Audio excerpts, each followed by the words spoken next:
"I will be very gentle," the giant mail-order husband assured the Black Widow. The letters started kind. They ended with accusations. Miriam Averill sat in the parlor of her late husband's house, reading condolences that twisted into suspicions. 3 husbands, 3 deaths. The math was simple for the people of Tribulation Creek. She folded the last letter and placed it with the others. Outside, tumbleweeds danced past her window like ghosts fleeing judgment. The general store buzzed with whispers when she entered. Eleanor Burke stood at the counter, her voice cutting through the morning air like a blade. 3 healthy men don't just drop dead around the same woman. Nature doesn't work that way. The other customers shifted away from Miriam.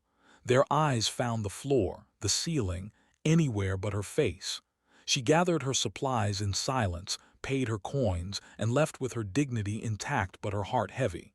Sheriff Abel Corey visited that afternoon. His boots scraped against her porch as he removed his hat with false politeness. "Miriam, folks are talking. Might be you'd find more peace elsewhere." His badge caught the sunlight. His smile never reached his eyes. "I've done nothing wrong, Sheriff." "Course not. But sometimes appearances matter more than truth. One more incident and those territorial authorities might take interest. You understand my meaning." She understood perfectly. Back east, she had learned medicine from her grandmother's gentle hands. Her grandfather, freed from bondage, had become a respected healer in their community. They taught her that plants could cure what doctors could not touch. She came west seeking opportunity and found love instead. Thomas had courted her with poetry. Samuel brought her wildflowers. Marcus built her this house with his own hands. Each man loved her truly. Each man died of illness despite her desperate attempts to save them. Her knowledge had not been enough. Now that knowledge branded her a killer. That evening, Miriam sat at her writing desk. The advertisement needed careful words. She wrote of seeking a husband gentle of spirit, strong of character, unburdened by local prejudices. Miles away in a mining town, Solomon Furlow read those words by lamplight. The blacksmith's massive frame cast shadows across the newspaper. Recent tragedy haunted him. The mine collapse had taken 12 good men. He alone survived. He alone carried their memory. His friends warned against answering. The Black Widow's reputation traveled far, but something in her words called to his own isolation. 2 souls blamed for deaths they could not prevent. Perhaps they understood each other's burden. Solomon reached for his pen. In Tribulation Creek, Miriam sealed her letter to the newspaper. Neither knew their lives would soon intertwine like smoke rising from separate fires, destined to become one flame against the darkness of prejudice and false accusation. The future held promise and peril in equal measure. The stagecoach lurched to a stop outside the Tribulation Creek depot. Dust swirled around Solomon Furlow as he emerged, his frame blocking the afternoon sun. Conversations died on the boardwalk. Children ducked behind their mothers' skirts. He stood 7 feet tall with shoulders broad enough to carry the world's troubles. His calloused hands spoke of honest work. His eyes held the weight of recent tragedy. The depot clerk stammered directions to the boarding house.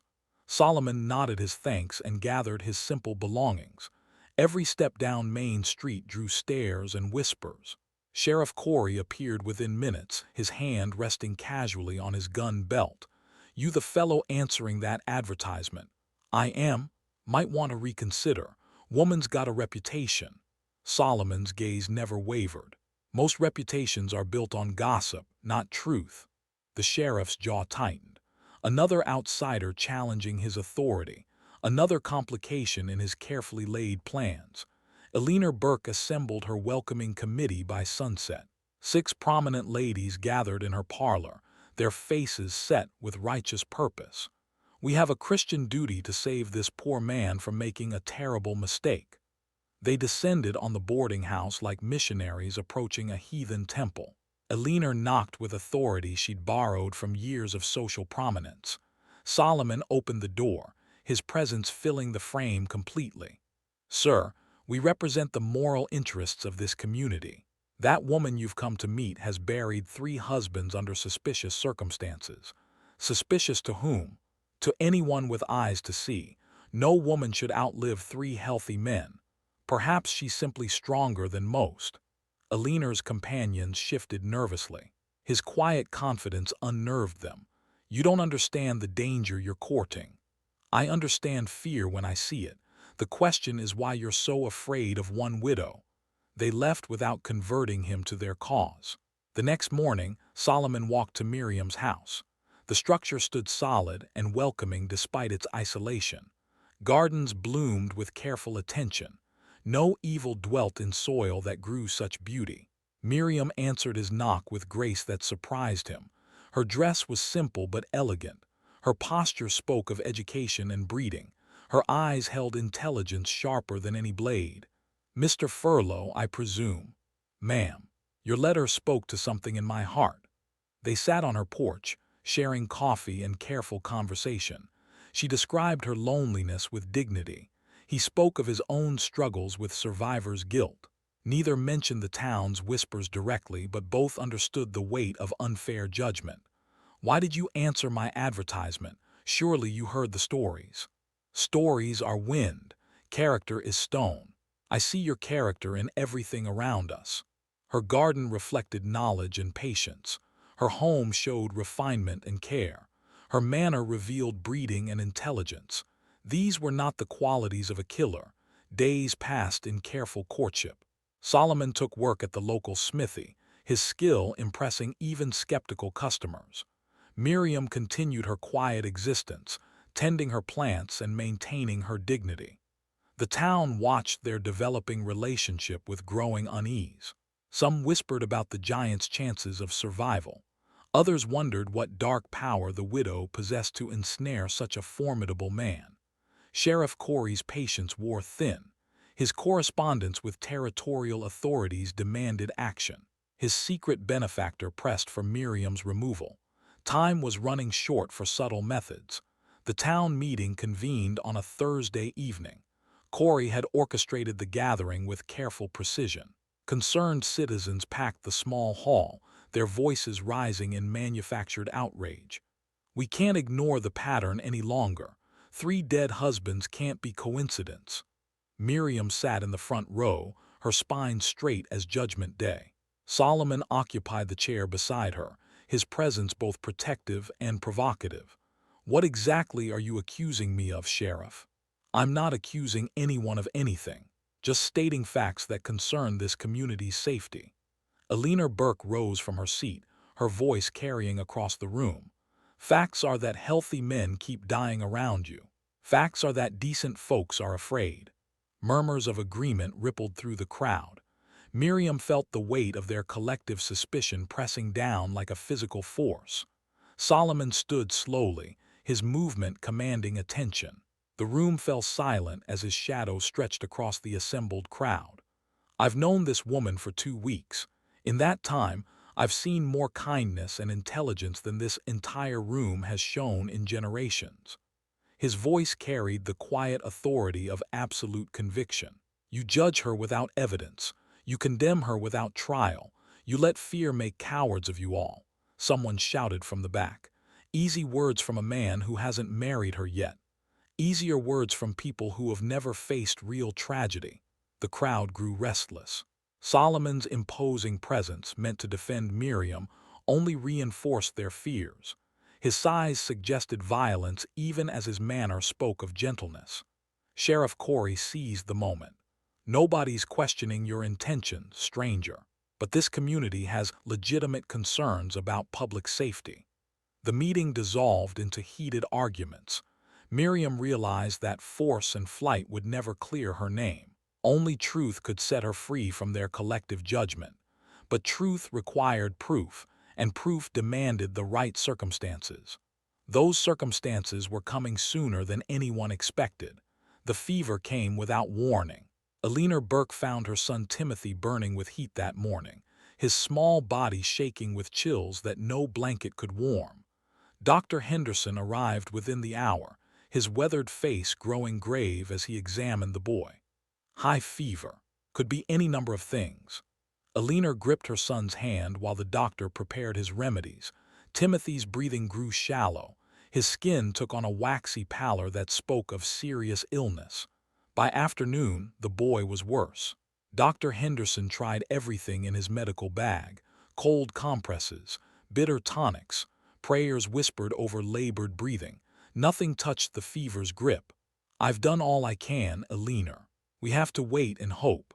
But hope felt fragile when her son's temperature climbed higher with each passing hour. Word spread through Tribulation Creek like wildfire. Eleanor Burke's boy was dying. The same Eleanor who had led the campaign against Miriam Averill.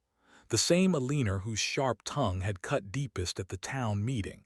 Some whispered about divine justice. Others saw coincidence. All watched to see what would happen next. Sheriff Corey saw opportunity in the child's crisis. Public sentiment was already inflamed. Fear made people irrational. One more push would give him everything he needed. He gathered his deputies at sunset, their faces grim with manufactured determination. "Can't risk waiting any longer. That woman's presence threatens this entire community." The arrest party marched through town as Timothy Burke fought for his life 3 blocks away. Citizens emerged from their homes to watch justice finally served. Solomon stood on Miriam's porch, his massive frame blocking the front door. He had sensed trouble coming like animals sense storms. "Step aside, stranger. Got legal business with the lady." "What charges?" "Suspicion of murder, endangering public safety, practicing medicine without license." Corey's hand rested on his gun butt, hoping the giant would resist. Violence would justify anything that followed. Solomon didn't move. He didn't speak. He simply existed in that doorway like a mountain that had grown roots. "I said step aside." "I heard you." The standoff stretched into uncomfortable silence. Deputies shifted nervously behind their sheriff. The crowd pressed closer, hungry for confrontation.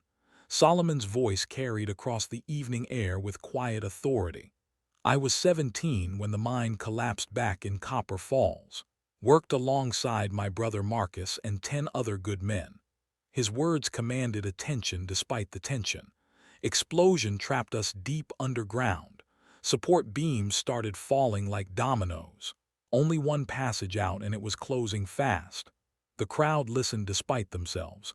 Even Corey held his aggression in check. "I was biggest and strongest, could move the fastest through tight spaces. So I went first to clear the way for others." Solomon's eyes found faces in the gathering dusk. "Beam came down just as I reached safety, sealed that passage tight as a tomb. 12 good men died because I couldn't save them. Because I wasn't strong enough, because I wasn't fast enough." His confession hung in the air like smoke from a dying fire. "Whole town blamed me after, said I should have stayed behind, should have died with them, should have found another way." Eleanor Burke appeared at the edge of the crowd, her face streaked with tears. Timothy was worse. Dr. Henderson had given up hope. "But here's what I learned in that mine," Solomon continued. "Sometimes tragedy strikes despite your best efforts. Sometimes good people die no matter how much you love them. Sometimes the living get blamed for deaths they couldn't prevent." His gaze settled on Sheriff Corey. "This woman lost 3 husbands to illness. I lost 12 brothers to circumstance. Neither of us chose our grief. Neither of us deserves your judgment." The crowd stirred uneasily. Solomon's parallel cast Miriam's situation in different light. Eleanor pushed through the assembled people, desperation overcoming pride. "My son is dying." The words silenced every conversation. Mothers instinctively moved closer to their own children. "Dr. Henderson says there's nothing more he can do. Timothy's fever won't break." She looked directly at Miriam through the doorway. "I know what I said about you. I know how I've treated you, but you're the only person in this town who might save him." The request hung between them like a bridge across an impossible chasm. Sheriff Corey saw his moment slipping away.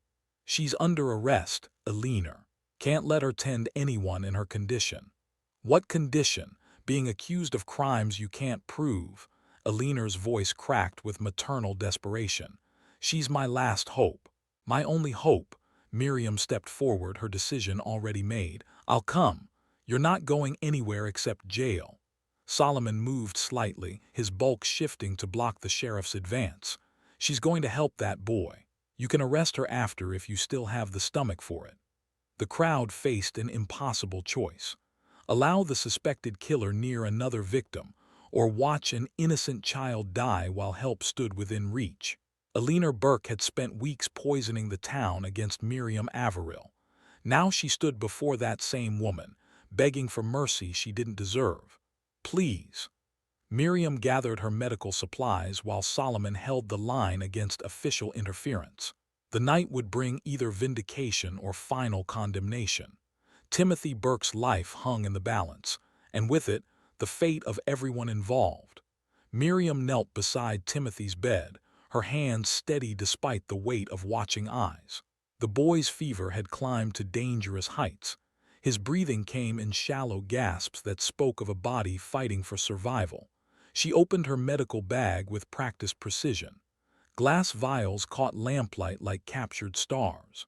Dried herbs filled sachets with earthy promise. Everything organized with the care of someone who understood that lives hung in the balance of preparation.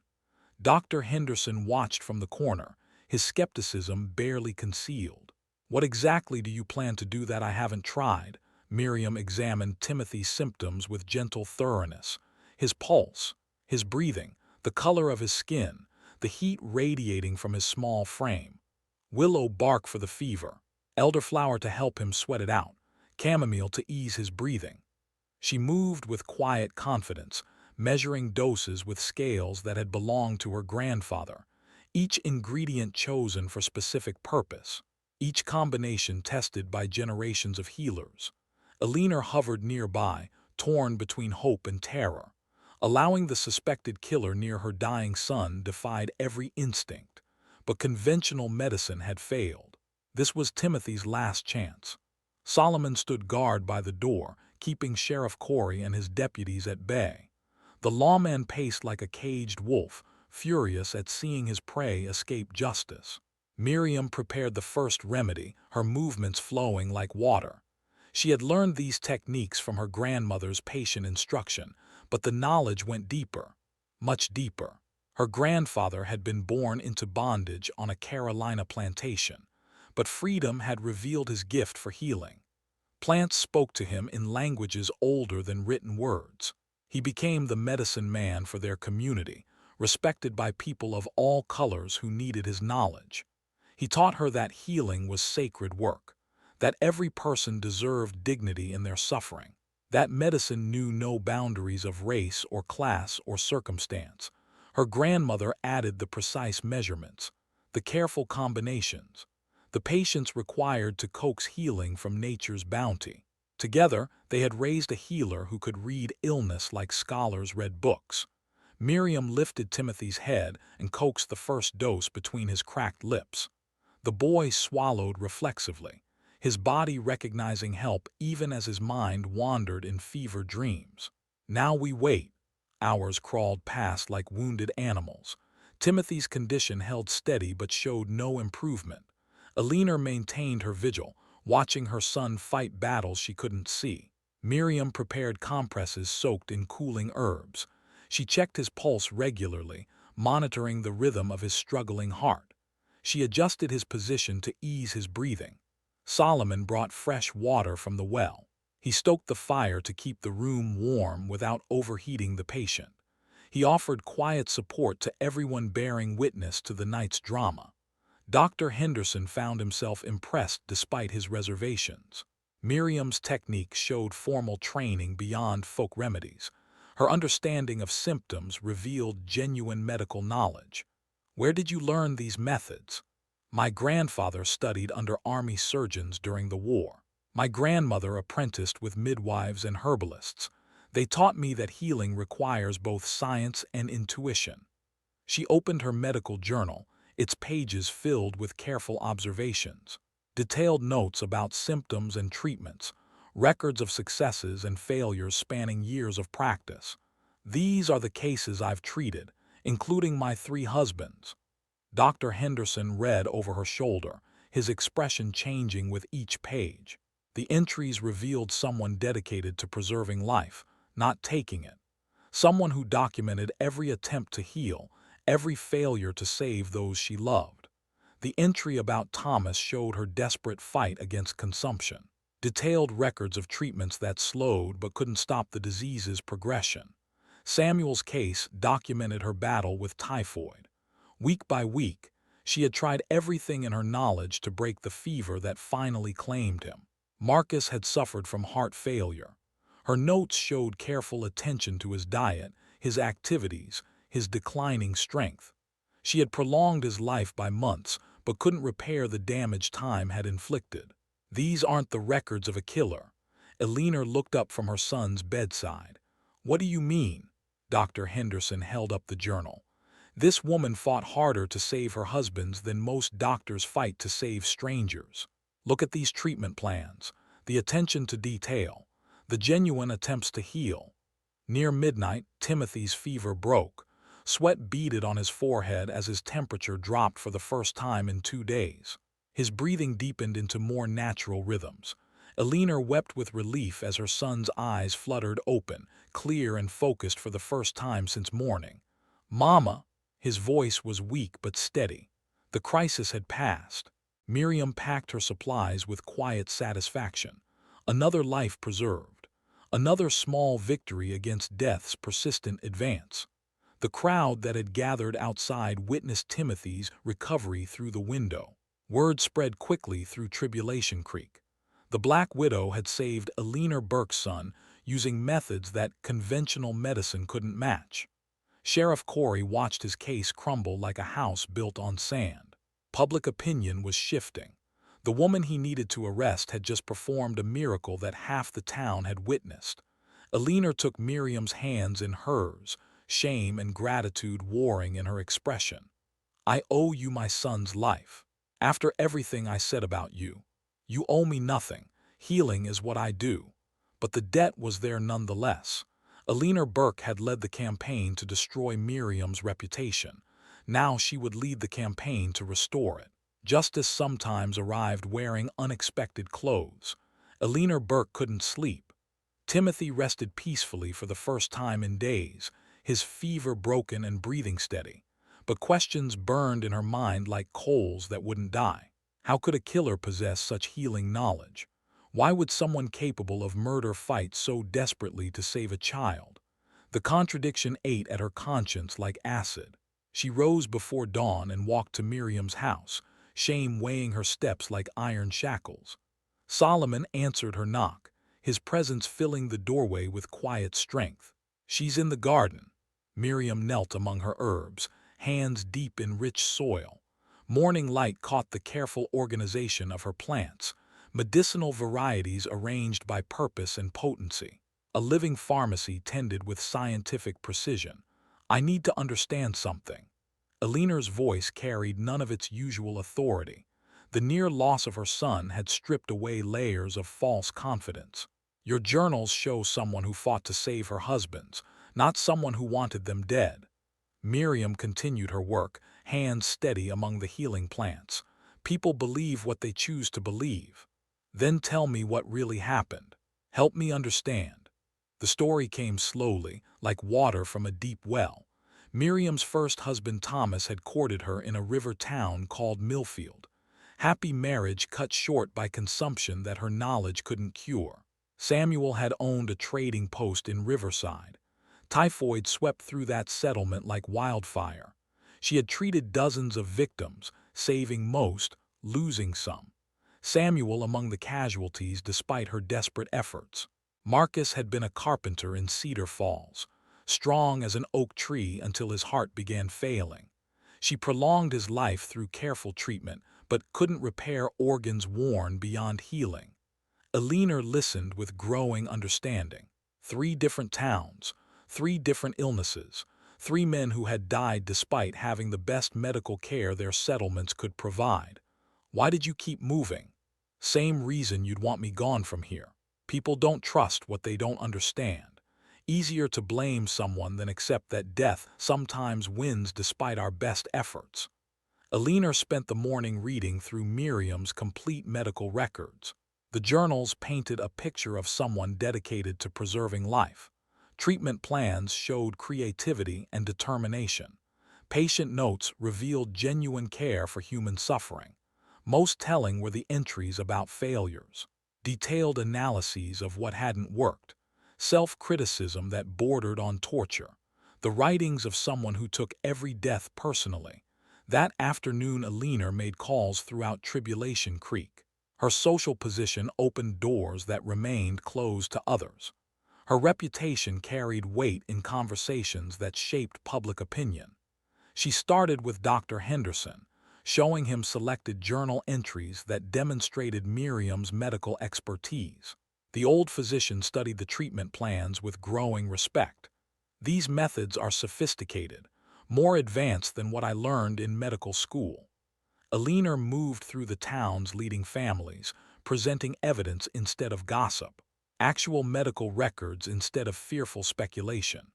The transformation began slowly but gathered momentum like a river breaking through winter ice. Meanwhile, Solomon worked his own investigation. His blacksmith job brought contact with travelers and merchants who carried news between settlements. He asked careful questions about the towns where Miriam's husbands had died. The truth emerged piece by piece like a puzzle assembling itself.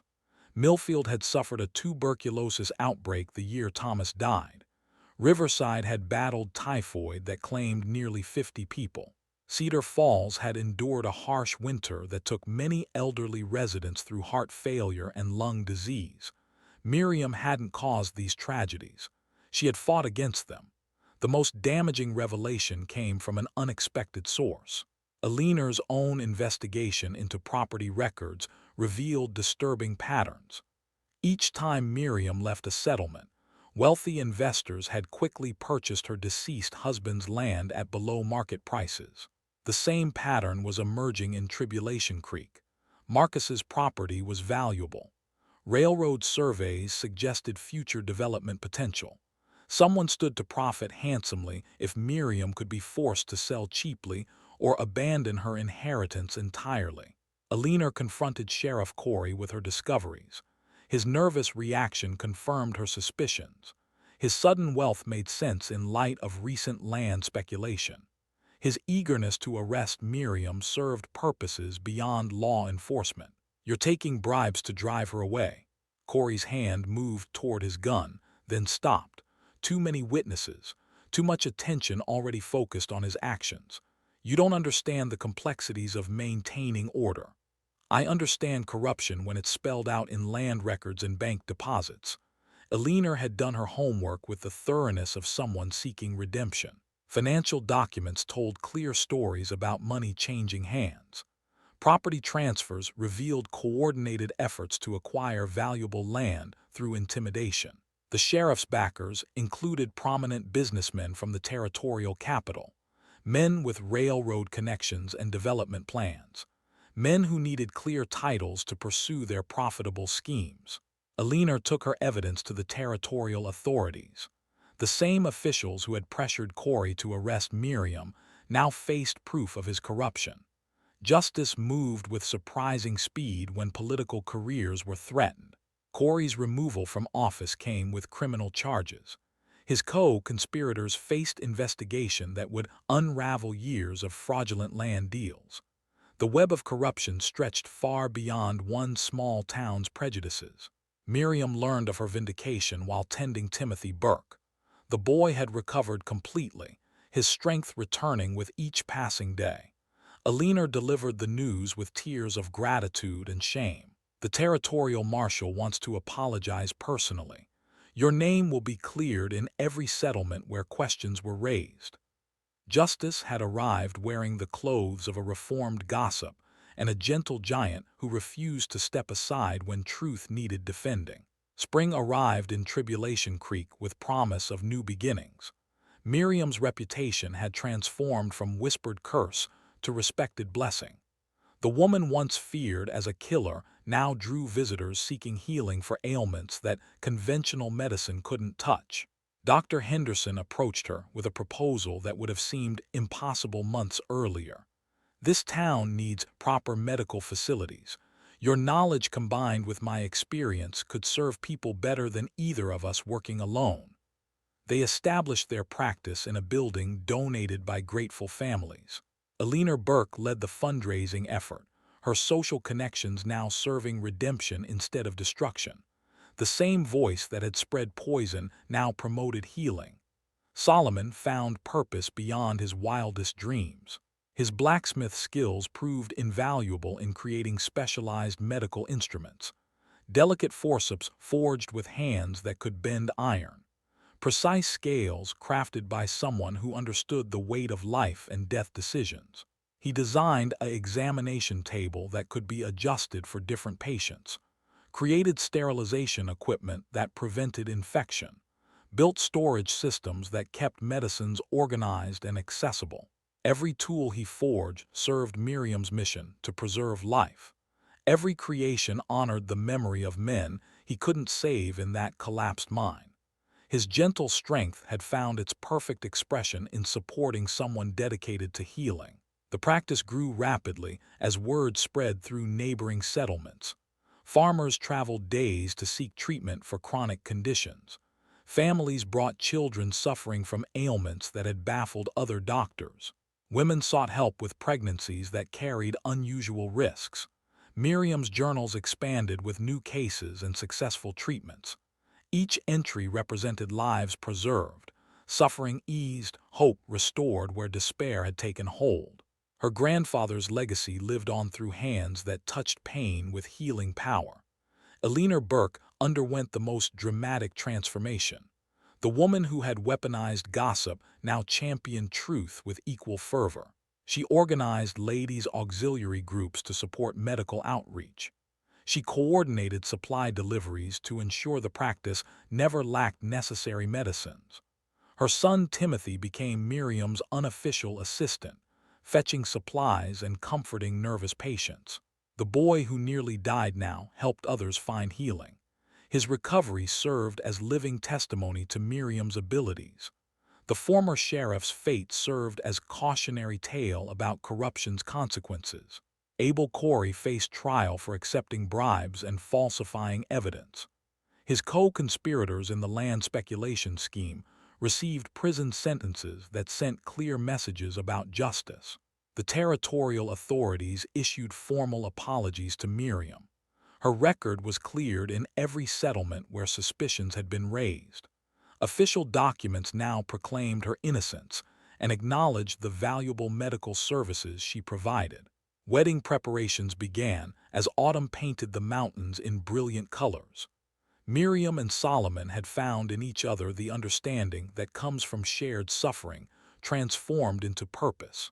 Two people blamed for deaths they couldn't prevent now devoted their lives to preserving life wherever possible. The ceremony took place in Tribulation Creek's small church, attended by a community that had learned the difference between fear and wisdom. Alina Burke arranged flowers picked from Miriam's healing garden. Dr. Henderson served as Solomon's best man. Timothy Burke carried rings forged by the groom's own hands. Reverend Matthews spoke about redemption and second chances, about communities that grew stronger when they chose understanding over prejudice, about love that flourished despite obstacles that seemed insurmountable.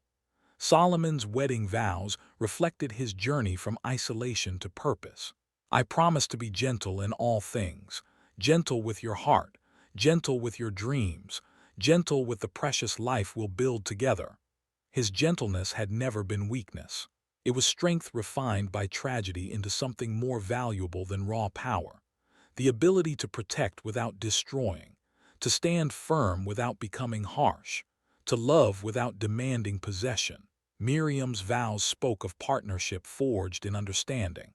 I promise to share my knowledge and my burdens, to build something greater than either of us could create alone, to honor the gift of healing by serving those who need hope. Their marriage united more than two hearts. It joined different kinds of strength into something that could weather any storm. Her intelligence and his steadfastness, her medical knowledge and his practical skills, her determination and his quiet support. The reception celebrated transformation on every level. A community had learned to look beyond surface fears. A woman had reclaimed her reputation through demonstrating her true character. A man had found purpose worthy of his protective instincts. Their first year of marriage established patterns that would define their legacy. Miriam's medical practice flourished with Solomon's support. His workshop produced innovations that improved healthcare throughout the territory. Together, they created something neither could have achieved alone. Children came to their household not through birth but through circumstance. Orphans found family. Abandoned youngsters discovered purpose. Their home became refuge for those society had forgotten or dismissed. Each child learned trades and skills. Each found healing for wounds deeper than physical injury. Each discovered that family could be chosen as well as inherited. Miriam and Solomon's story became legend throughout the territory. The gentle giant and the healing woman who proved that strength and wisdom were more powerful than fear and prejudice. Their legacy lived on in lives saved, families restored, and communities that learned to choose understanding over suspicion. And that is all to the story for now. Please let me know where you are tuning in from. Perhaps we will create a story there. Consider liking this video and subscribing to our channel. And if you enjoy our content, click this video on your screen. I promise you it's worth watching. See you tomorrow.